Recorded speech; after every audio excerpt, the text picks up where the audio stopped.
has affected Nigerians over time, and successive governments have shown maybe insensitivity in terms of what is expected of them to do away with either the insurgents or the bandits, as they were, or other agitators. Of course, this is not only restricted to the northern part of the country. There are also pockets of violent insurrections, even in the south, particularly the southeast. And the fact that a lot of resources have been pumped into the security operations taking place in various parts of the country, and the results are nowhere to be seen, indicates a deeper problem. The second aspect that ought to have been tackled to prevent this was the fact that when this issue of Christian genocide started, there hasn't been a very concerted effort, a concrete step taken by the government to present the correct narrative to particularly the American government and the international community, in order for them to understand that the insecurity, the violence, the killings, and the suffering in Nigeria is not faith-based, and it is not only affecting Christians, because it affects all citizens, and that is the sorry part of it. And because it is happening in places where the majority of the people living in those areas are Muslims, so naturally you will expect that it will affect more Muslims than Christians. But are the Muslims really talking about it in a way that they see it as something that is existential, as an existential threat to them? I don't think the Muslims in this country have seen it that way.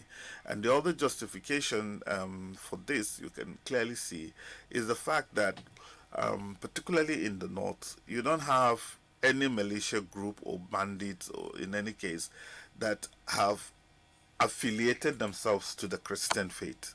So the Christians are just like innocent victims. So what they have presented to the United States government can easily be corrected if we have a proactive government, a government, the way they govern us, the way they see us as the way they govern us, the way they see us as people who don't matter, and our concerns and our issues are not usually the ones on the front burner. They don't consider the people of this country as worthy of a good government that will provide for their security and their welfare. And you can see clearly that before this issue of Christian genocide, the most topical issue in our politics has been defections, governors moving from other parties and defecting to the ADC. That has been the hottest issue. And how does that make the situation of the ordinary Nigerian better? How has that made, let's say, particularly what we are looking at today, the insecurity that has affected our people, how does that improve it? So where there is a failure of governance, where the state is not up to its responsibility, then you find loopholes, you find avenues for this type of scenario to be created, for the American Congress people, including Ted Cruz and the rest of them, to insist that Nigeria be designated, a CPC, and that is exactly what they think they can do. But in the long run of it, I think the issues will be resolved diplomatically. I learned that the president will be leaving for the United States by tomorrow. If it is true, then it's a very good step. If they start talking at that level, it is possible that the invasion ordinarily may not happen. Also, if you have looked at the statement made by the American president, he made it very clear. He said, if nothing is done, I mean, I'm paraphrasing, to stop the genocide, then they will take the actions they intend to. And so the onions is now on the government. The ball is in the court of the Nigerian government to do what is necessary or to show intention now to stop this violence and the general insecurity that our people have suffered. But come to look at it, if insecurity is stopped eventually, who benefits? The Nigerian people. So we cannot see this clearly and completely as something that will either way um, be negative for the country. We must look at it more from the positive side of it and see it as a call for action for the government to do the needful. Well, thank you very much. Now we are all in the spirit of looking a political solution to some of the issues we're having. This one is coming from the international scene. We hope we are being properly guided. Now, coming back to another way of looking for political solution. In Nigeria today, you're having governors, senators, National Assembly members to be precise, cross-carpeting to the APC, the ruling party. And on the other side, we're seeing merger of different political parties. The strongest coalition party we have in Nigeria today is the ADC. Now, we have class struggle now. When the leadership, governors are caught carpeting to the APC, some Nigerians are looking at ADC. Do you know, what do you make of this vis-a-vis the 2027 election that is coming up? Did you see the ADC having a political solution to the problem on ground? And how do you see the people cross-carpeting to the APC with the spirit of, with the claim of wanting to give Nigeria the best governance they deserve? What do you make of all this? Well, we're living in very interesting times, and if you look at it deeply, as one can easily classify it as maybe some dangerous times in the history of this country. The government seems to want to perpetuate themselves in office by hook or by crook. And so, in trying to do that, they felt the best they can do is to destroy democratic institutions. And their tactics started with the infiltration of opposition political parties in Nigeria and disseminating them, making them useless and irrelevant. The government has its agents in the People's Democratic Party, which has been a very formidable party in Nigeria. And today, the People's Democratic Party is a sick party. It's a party that is as good as on life support. The party, clearly, the picture on the wall is that the party may end up disappearing.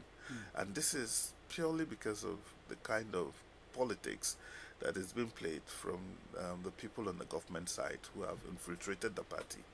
The same thing with the NNPP, the same thing with Labour Party.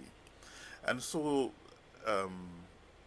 patriots and Democrats in Nigeria came together and felt that this trend must be stopped. We cannot allow a situation where in a free society, in a country as advanced as Nigeria, we get someone to want to create a one-party state. And that's exactly what their plans are, to create a one-party system in the country. And where you have a one-party system, it means you're going to have a dictator. And these dictators, whether they do well or they don't do well, it's not the issue. But the most important thing is, how do they operate? It's through authoritarian approach.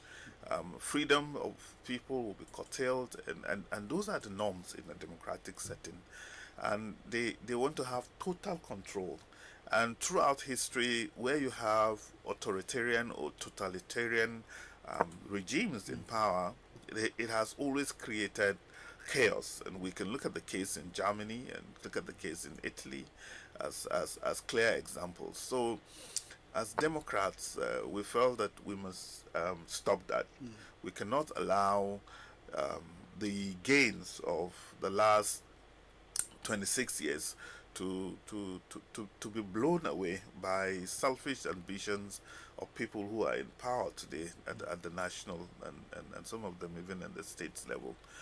And that is why people came together. And that is what informed the formation of the coalition under the African Democratic Congress to give Nigerians an alternative platform, to give Nigerians the voice that is being taken away from them, to create a party that people can rally around and support good candidates and be able to remove this bad government that has been ruling us for getting to 3 years now. So we are more or less like people on a rescue mission.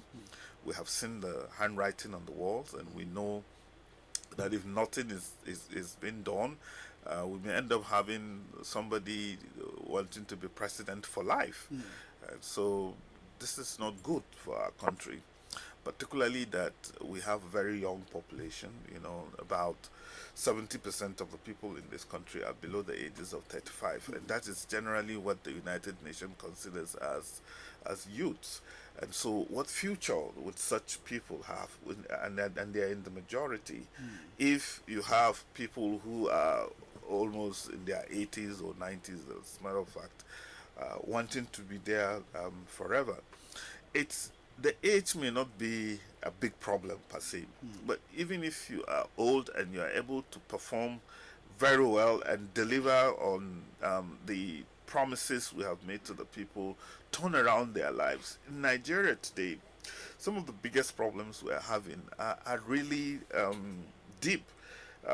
The failure of the health system and the health sector, the failure in the educational sector, the issues of insecurity that has been there over time.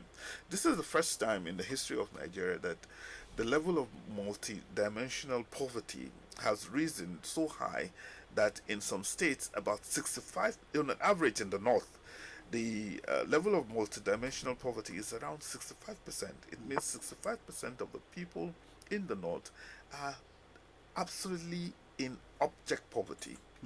And in some of the states, like Sokoto, if I can recall very well, the figures are as high as 93%. And this is unacceptable. We cannot play ostrich and pretend that all is well because we're able to manipulate some data and present it. But what is the situation on the ground? The people are still suffering. The people are hungry. The people are not secured. The people are not safe. Children are not going to school. There are no drugs in our hospital. And is this the situation that you want to create in perpetuity? Now, this is why ADC has to come in, and all the key leaders in the party, patriots of this nation, looking at a situation where this coalition will be built and be accepted by Nigerians, and then eventually down the line, if the coalition present candidates, then such candidates will be they will be easily sold and be accepted by the people as an alternative to the current situation. Because if we continue on the trajectory we are going, there will be no Nigeria in the nearest future. And this is not good for the country, and it's not good for our people. And so ADC coalition has become a child of necessity. And that's exactly the message we are passing to the people. And very well, we have gotten lots of acceptance.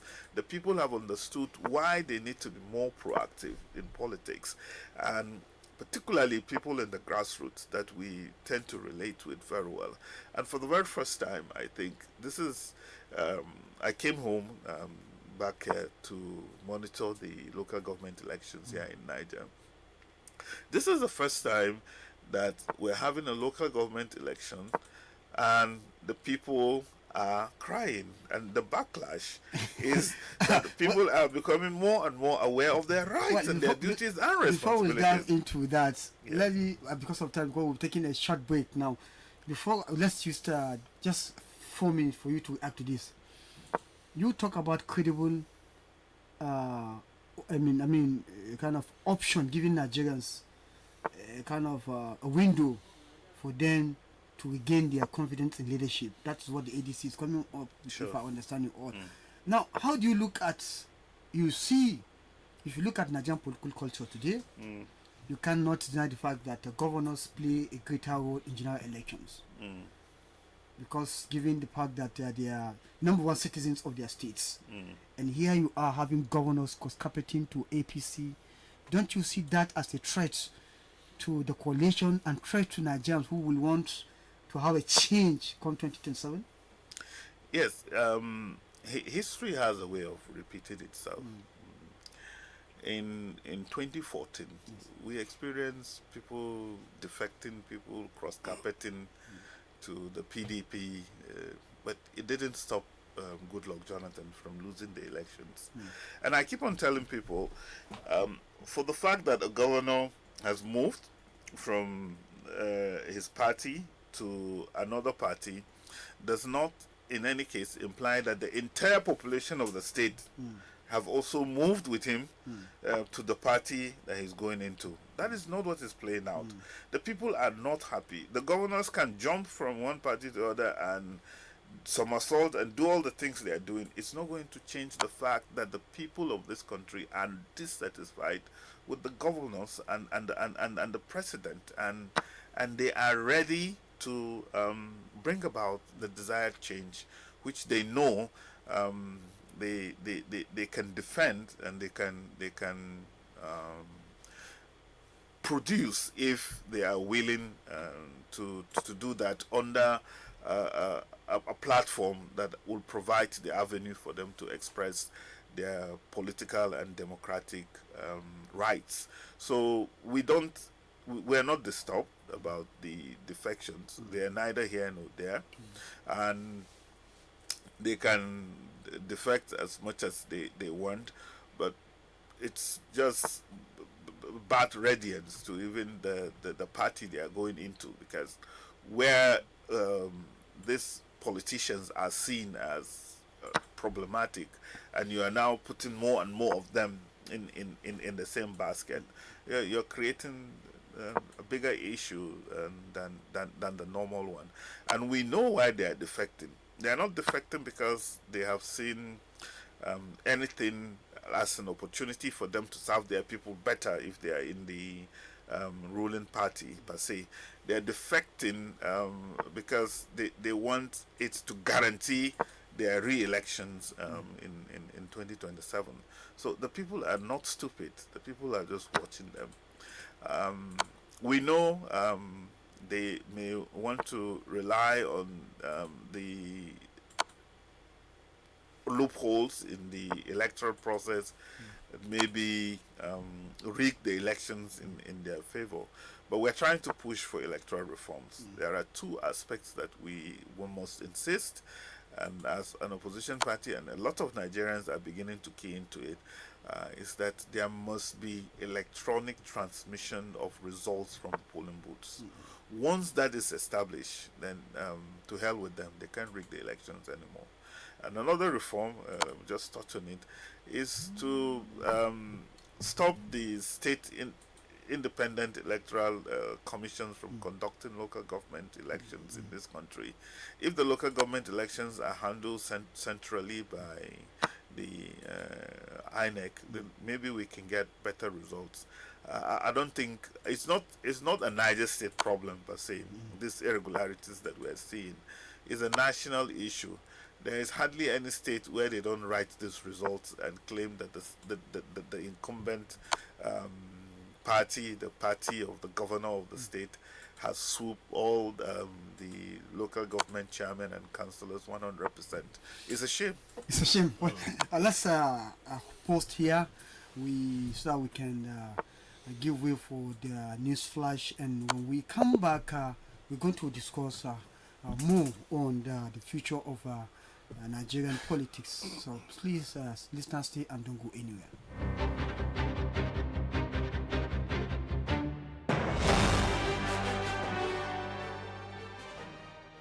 Badeggi Radio.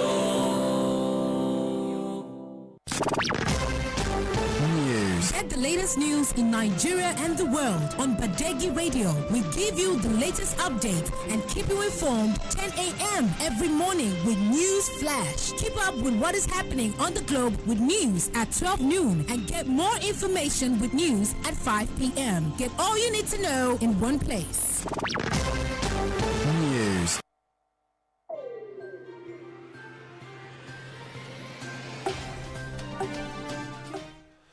Good morning and welcome to Badeggi Radio News Flash. 12 northern governors, prominent traditional rulers and senior judges are at the center of a looming diplomatic storm as the United States Congress considers a bill that could impose far-reaching sanctions on them over alleged complicity in what American lawmakers describe as a Christian genocide and systemic persecution under Nigeria's Sharia and blasphemy laws. Coalition of civil society organizations under the umbrella of the Coalition of Civil Rights Activists has commended President Bola Ahmed Tinubu for approving a 15% import duty on refined petroleum products. The group described the policy as a watershed moment in Nigeria's history, one that will finally end the dumping of substandard fuels and the recurring fuel scarcity that has plagued the nation for decades. Director General Nigeria Employers Consultative Association, Adewale Smart Oyerinde, has reaffirmed the association's commitment to partnering with the federal government and stakeholders in implementing migration reforms that will engender dignity and economic growth. And that's the news flash. Thank you for listening, and do stay tuned by 12 noon for the full bulletin.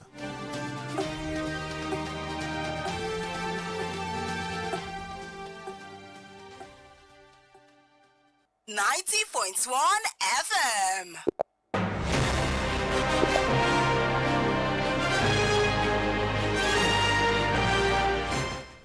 Listeners, you're welcome back to your favorite program, the Badeggi Radio Link. This morning we are looking at Nigeria's political future, and we have in the studio Mani Ibrahim Ahmed, PhD, the National Treasurer of for the African Democratic Congress (ADC), who is actually taking us through.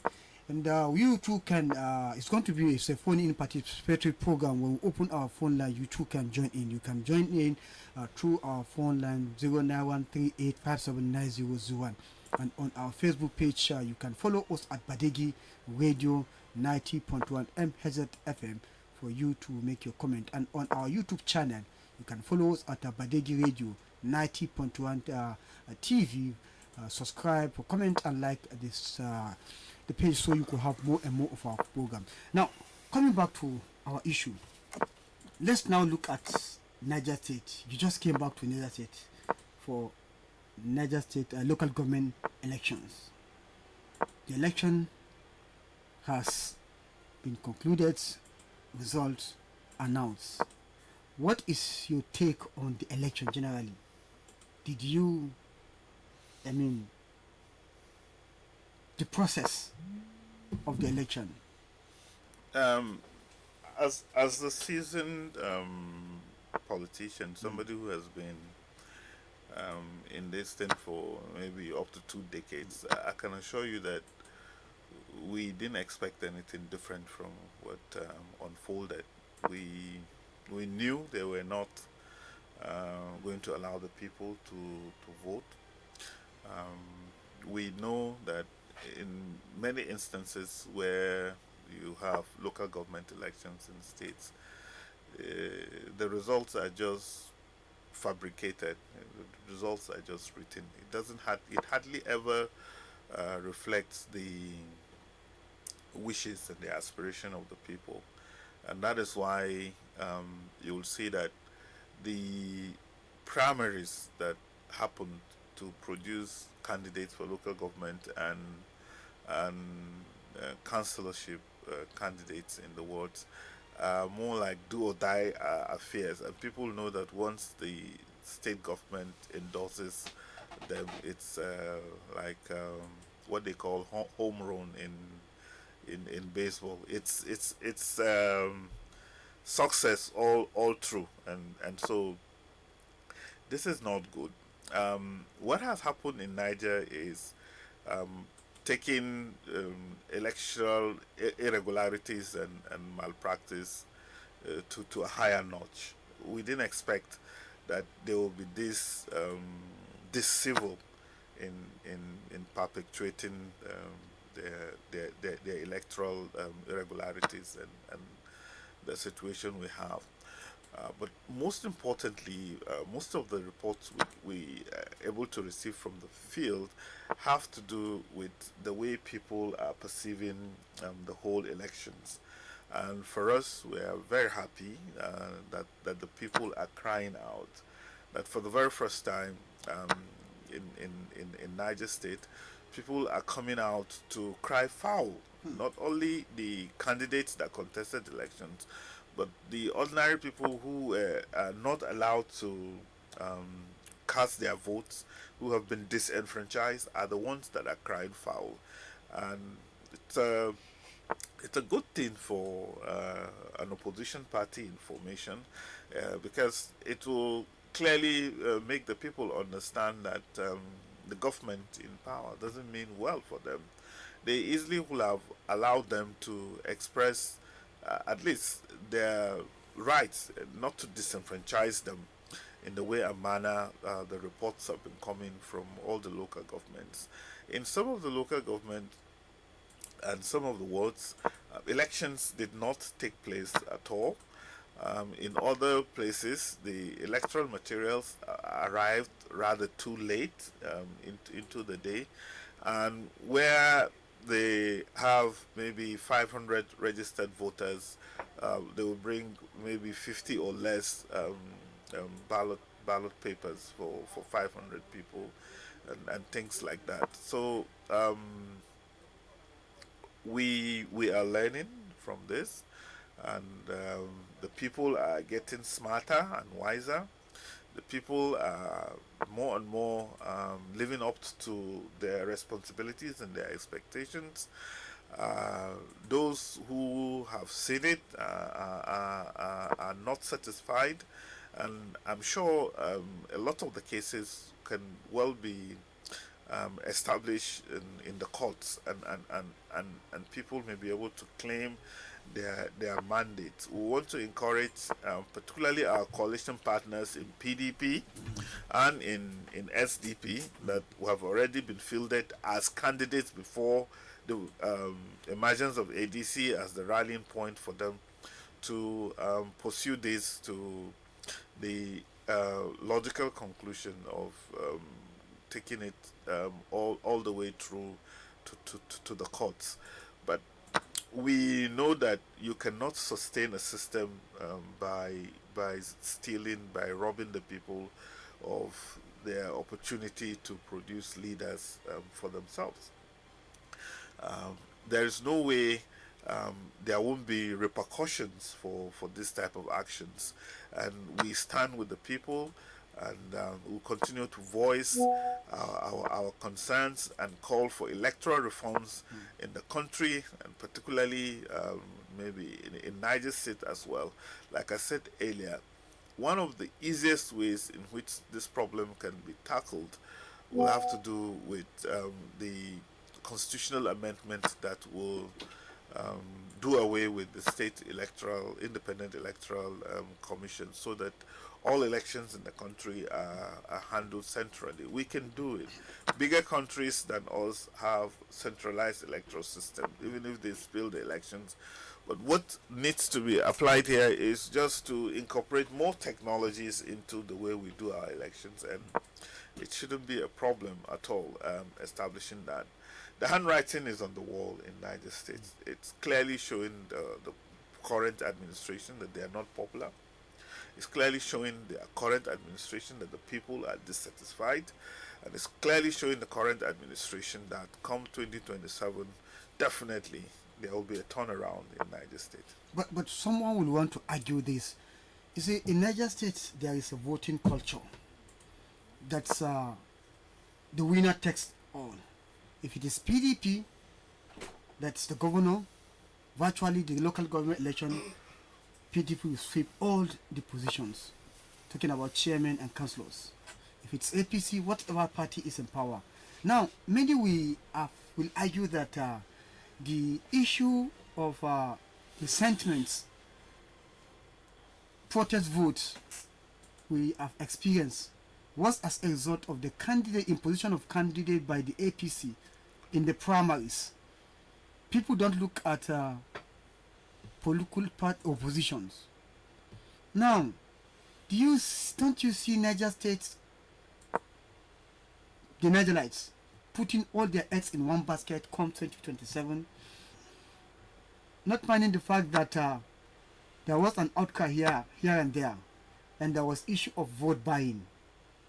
Do you understand? So, do you see money being a factor? Because they said people, most importantly, people of Zone A are more or less like chickens. When you throw grains at them, they will pick and you catch them and slaughter them. What do you make of all this? Yes, I think from the statement you make, you can see some of the arrogance that shouldn't be there. For an entire people to be described in the way and manner you did by people who are supposed to be leaders, and feel that that is the formula in order to win election in a particular area, I think is derogatory. It's been disrespectful, and of course it's now left for the people to show that they're not chickens, and they don't go for the crumbs. The fact that in every state in the local government elections take a similar pattern like this, I mentioned it earlier, and that is because the entire electoral body, yes, and the whole architecture and the processes is being handled by the state governors. So for most of them, they see themselves as demigods in their states. They feel they can do and undo, and that is why they keep on returning candidates of their parties as winners of local government elections in the country. But they don't do it the way this was done in Niger State. The elections of Saturday, it's too brazen, it's too rash in the sense that they're doing it.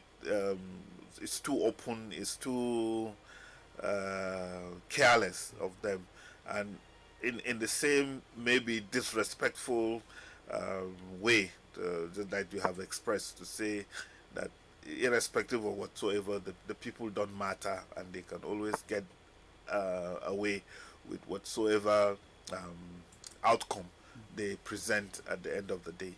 But we keep on saying this. The people are getting smarter by the day. Yes, you cannot continue, shitting on their heads and telling them they cannot do anything about it. I think generally, if you put all the factors together, you will see why we think that the situation in 2027 will change, because not only in Niger State, in most places, the people have been pushed to the wall. And the people are beginning to see that they are the ones that can change their fortune by themselves.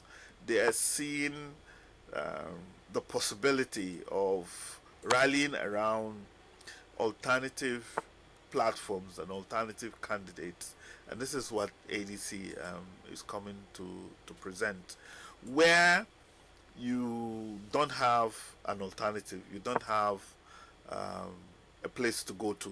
You don't have other rallying points. Then the situation will remain like this forever. But where the people know that there are alternatives out there and that they can um, rally around good candidates that are presented from the alternative party, which the ADC is representing in the country and in the states today, then the people have some hope that they can bring about the desired change in terms of how they are governed and who governs them in the long run.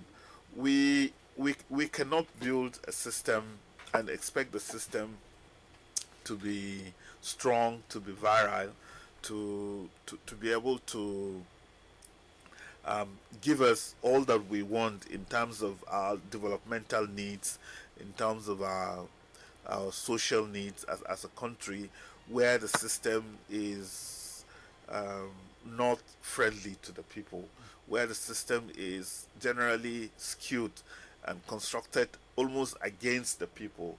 And this is the system we're seeing in this country today. A lot of the people in Niger State are farmers.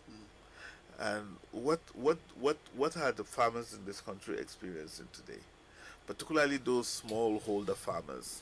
Um, the government decided to import a lot of food commodities into the country, the same food commodities that these farmers are growing, and by that single-handedly crashing the prices of these commodities in the markets, while the prices of farm inputs such as maybe fertilizer, maybe herbicides, maybe pesticides have remained very high.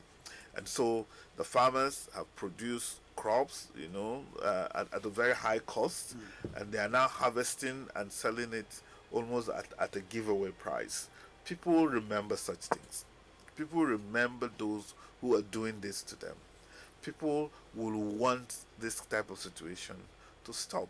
And when you come to look at it, it is only the food products I mean the agricultural products that they are crashing the prices. The prices of manufactured products didn't crash. Spaghetti is still almost the same price as it used to be. The same thing with let's say Maggi or any other thing that the farmers that you need to buy to sustain your life as per se. So those are the things we are saying. You can rig as much as you want. You can manipulate as much as you want. You can do all the irregularities you want as much as you can. The most important thing is that the people are noting these things. The people are seeing the insensitivity of the government, both at the federal and at the state level, particularly in Niger State as well, because of the fact that most of our people are farmers, and the people will certainly rally around an alternative, and that's what ADC stands to do here in Niger. We are bringing in a very formidable party that will create a very formidable structure that will have a lot of the key players, who have good track records and who are connected to the people in the grassroots, being the face of the party. And with that type of situation, I see the fortune of the people of Niger State and that of Nigeria being changed for the better. Okay, before we take it for the phone line, one thing is very important that I must ask now.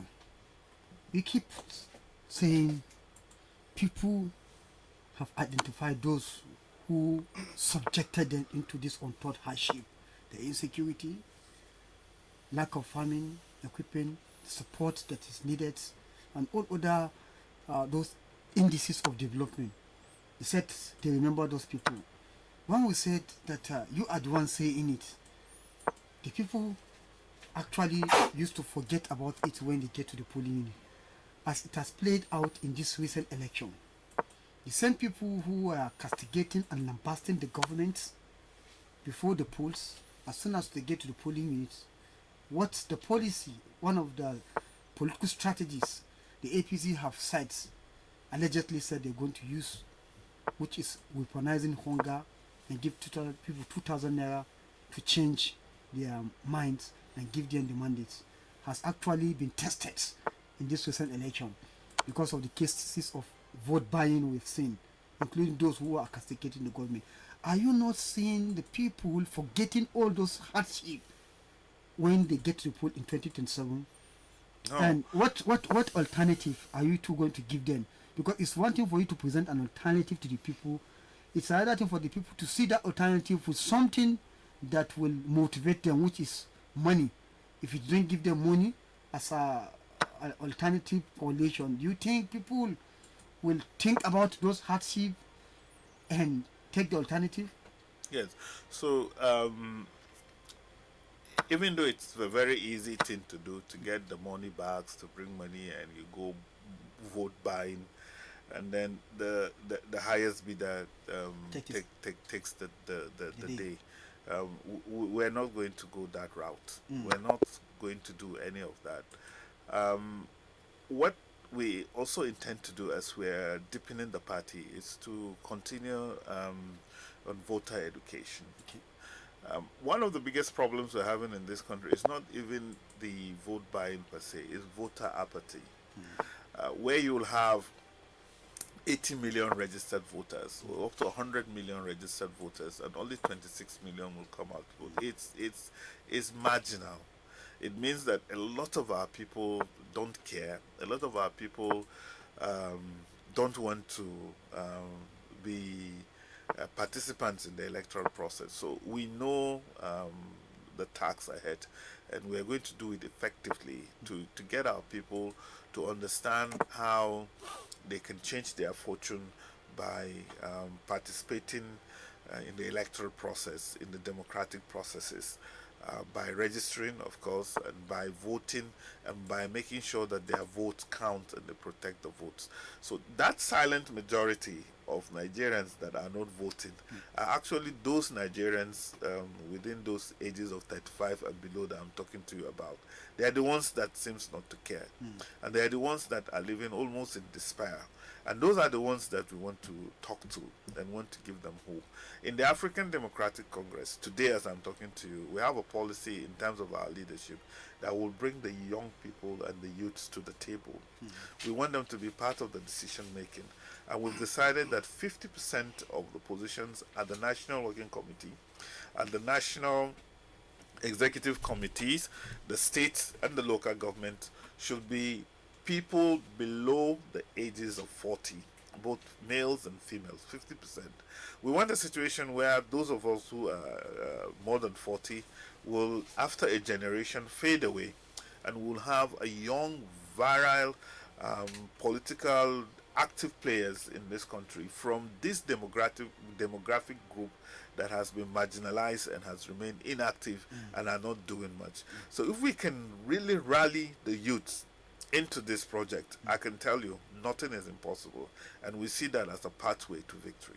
Okay, let's take it to the phone line to hear our listeners what is their own feel about all that we have been discussing. Yes, I think I have additional time, so we could have more time to listen to the callers. Hello. Hello, good morning. Good morning, MD Awan. I most appreciate you always for job well done. Yes, the guest in the studio, you're highly welcome to the studio. Thank you, sir. I've heard your submission, it's a nice one.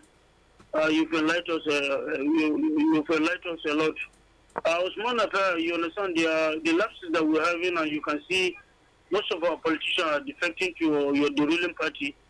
Honestly, you understand, it's just lack of sense of belonging. Because most of them are looking as if after, you understand, maybe their tenure, you understand, EFCC shouldn't go after them. And that is why most of them decided to defect to ruling party. And some of them are looking at the possibility of maybe, you understand, they will use that as, you understand, to come back to their seat. So they should be mindful of Nigerians knows what they are doing now, you understand. We are not after party, you understand. If Allah is still alive to upcoming election, we are after candidates, not party this time around, honestly. So they should be mindful of that. So we will not go with party anymore. You understand? We'll go with candidate. Yeah, that's just true. That's my take. Amen. Thank you very much. 0913857901 is number to call. Yes, we are looking at the future of Nigerian's political future, and we look at even the election that just took place in Niger State on Saturday. What's your feel? And of course, the submission of our guest, the National Treasurer, ADC, talking about money, Ibrahim Ahmed, PhD, who have just talked us through. What you feel about all this? Hello. Hello, Mr. Abaya. Good morning. Good morning, sir. This is Sandra Demus, calling from Lima. Yes, you're welcome to the program. You know, Mr. Abaya, we've been saying it on this particular media, Badeggi, that things are drifting. Nigeria is drifting. And that if the situation is not arrested, it could lead to something else. You can see where we are today. Look at this world disgrace that we have. Nigeria is facing. Honestly, some fellow Nigerians believe they have a grievance to send out. They have done their own. If you believe maybe because you are another team, you don't have any grievance to tell the world this is what you are facing, because you are comfortable with what you have formed, the Muslim ticket, that is a cup of tea. And my concern now is the case that the president is about to take to U.S. I am praying for him that at least it will be a successful one, because Trump is a ridiculous person. And if care is not taken, that disgrace that Trump used to make on world leaders, I fear that could not happen to our president. Thank you. Thank you very much. Even though we gather some of the calls, then you react to them. But this issue of this national embarrassment that we've just received from the United States is something of a concern. We would like to react to more to that. But let me take some calls. Hello. Hello, good morning, Osman Apaya. Good morning, sir. And the guest in the studio. Yes. This is Mr. Sunday calling from Mina. In fact, our politicians, they have failed us woefully. This nation, we supposed to create a law that will stop a politician coming out in a day of voting, sharing money to people before we can get it right. Politicians will be hiding money, gathering money because of the election without using that money to do what they're supposed to do. When the time of election comes, they will come out and be giving that money out. And people are collecting it. Why? Because even if they vote the candidate which they want, they will not give them. They will still manipulate it. That is why instead of them to just, stay like that or not wait their vote, let them collect money and still vote for them. Let them carry on. This issue of sharing money in election day, we should speak about it. It's not done in other foreign country. That's our own. We just keep our hand, fold our hand, watching them doing this kind of a thing. We Nigerians also supposed to come after them and speak and also do a protest. Why should the government hold money they're supposed to use and work for people? By the time of election, they will begin to throw it out. It's a mess. That's what we're supposed to be talking about before we can get it right. Without this, the politician will still be buying people, and we are still being in one squad. Thank you. Thank you very much. 0913857901 is the number to call. Let's take this call then. Hello, good morning to you, Mr. Osuma Apaya. Good morning, Mr. Good morning, the guest. You are highly welcome, the guest. And I wish the way you came here to go back to your destination succeed. And I still remain on BD. The election has been conducted in Chanchaga local government. The ICPC came to my polling unit. They see how the election was movable. Everybody was coming out at that time, but the only thing I will complain is the way that the materials came late by 11. Please, they should check. I think that one is a challenge. I think this will even go as far as even exposing the weaknesses of the electoral empire, because Chanchaga, 11 wards, no village, nowhere outer to cause, and yet electoral material is coming very late. I think it's an issue. Let's take this call. Hello. Hello. Hello. Mr. Opaya. Yes, good morning, sir. Usman speaking from Mina. Okay, you're welcome to the program, sir. So I guess it's highly welcome there. Yes. Thank you. Yes, my contribution are higher. Yes. I want to a little bit take you back Hmm. in the history of this so-called election in Nigeria. Hmm. If you can imagine, right from the electoral officer, the INEC chairman is our past APC chairman. The members there are APC card carrying members. How do you expect an incredible election will be conducted? So in my polling unit, I see the way and manner people used to come and vote with cards, without cards, and their name in the register, without their name in the register, because they have been giving them 1,000 naira. Where are we going? Whether your name is traced, accredited or not, you will come and vote, free and go. So we have a long way to go. That's it. Thank you very much. Let's take these Facebook messages, then you add to all this. We have this one coming from Abubakar Muhammad Danjuma said, very impressive, our very own Badeggi. Thank you very much. Abubakar Abdullah said, Usman Apaya and the guests in the studio, our leaders represent themselves and their loved ones, not the masses, which the law says. That is why it does not concern them what happened to us, such as access to healthcare services, potable drinking water, security issues, access to education, unemployment, among others, retirement benefits. How old is Nigeria? Where are we going? When will we start learning? Look at this local government election.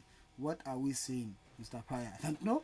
Idemuna says, good morning all in the studio. Only God will save us in Nigeria. Drama. Thank you. So, what do you make of all this, statement, no contribution from the callers? Most importantly, there is one that's saying that all politicians have failed us. Do you believe you've all failed us and that you don't have any alternative for the Nigerian masses?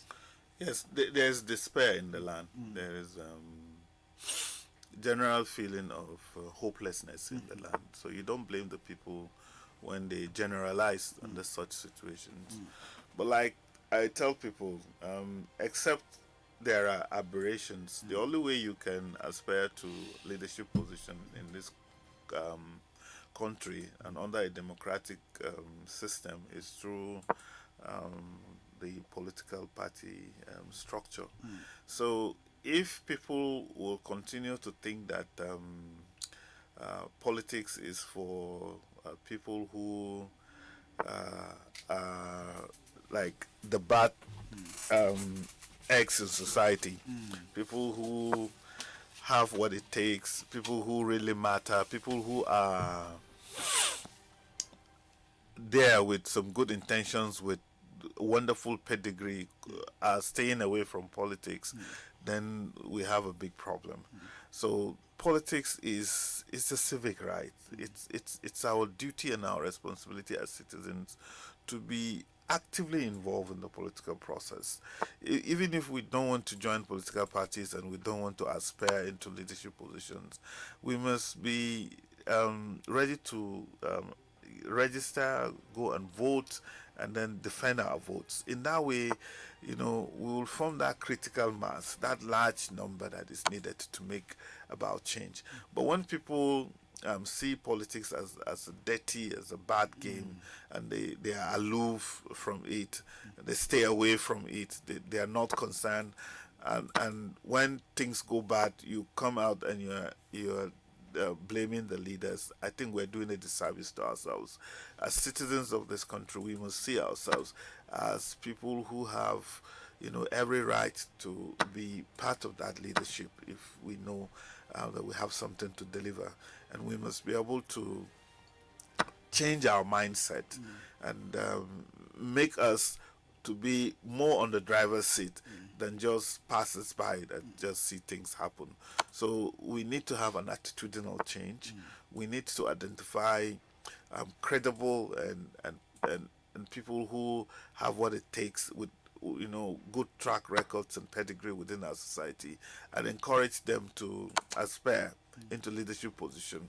We rally around them and support them to get into such positions, and we hold them accountable when they are in office, that we should be concerned about what they do with our Commonwealth, with the resources they are holding on our behalf, and how they apply it.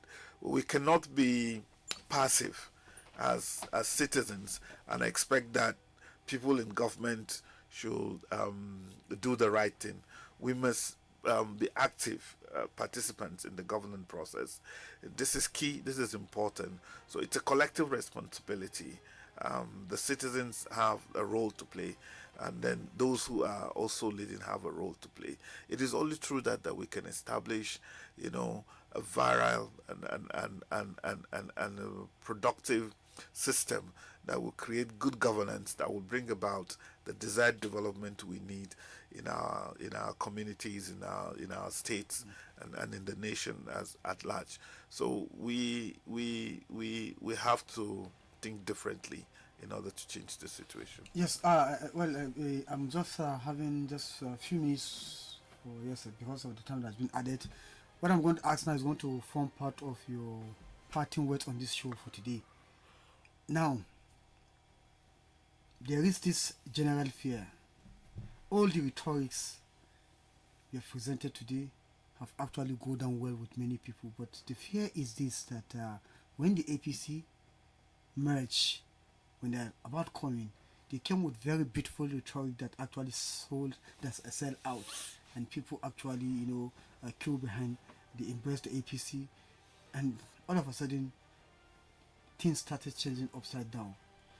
What makes yours, the ADC, different from the one Nigerians have experienced before? Because that is going to be part of the fears in the people's mind. Yeah, so you see, the problem couldn't have been APC as a party per se. The problem has to do with the leadership we're having in the country today.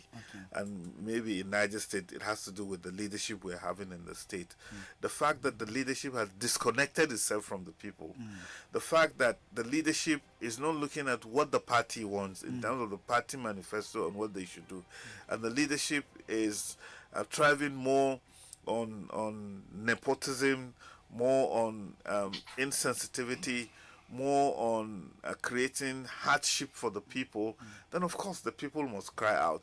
And unfortunately for APC, they're the ones that produce, this leadership that is giving our people, like the way they say it, woto woto.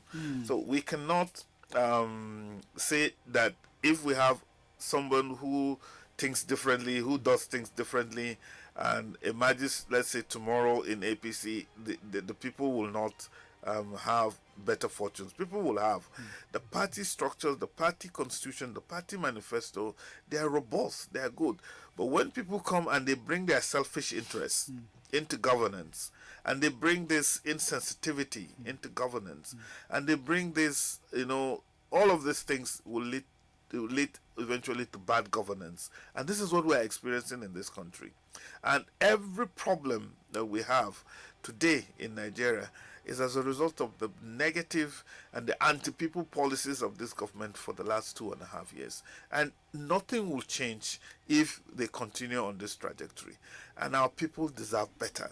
And that is why the African Democratic Congress is creating an alternative platform for our people to rally around and vote people who are credible to become their leaders.